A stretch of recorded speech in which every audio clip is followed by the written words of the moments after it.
The IDF remains on the offensive with targeted strikes in Beirut and waves of airstrikes targeting Hezbollah missiles and missile launchers in the Bekaa Valley in northern Lebanon.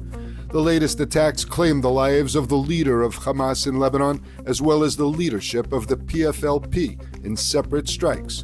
Hamas Lebanese commander Fatah Sherif Abu El Amin was killed in an Israeli strike in the south. In Beirut, the Air Force for the first time struck in the Kola district, targeting and killing 3 leaders of the PFLP, Palestinian terror group.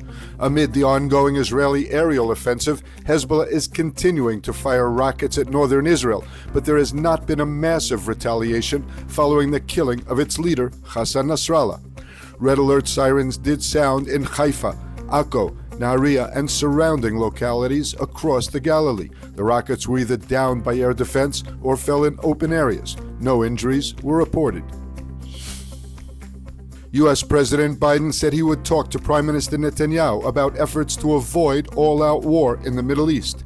Israel's intensifying bombardments in Lebanon have increased U.S. fears that the conflict could spin out of control, potentially drawing in Iran as well as the United States.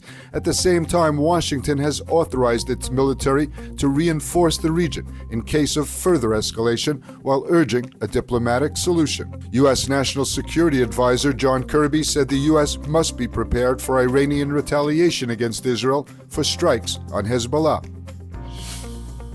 Dozens of Israeli planes carried out a devastating airstrike 1,800 kilometers from Israel, targeting Houthi infrastructure in Yemen. This was the second time Israel has retaliated against the Houthis and comes after the terrorists fired a ballistic missile that was shot down before reaching central Israel over the weekend.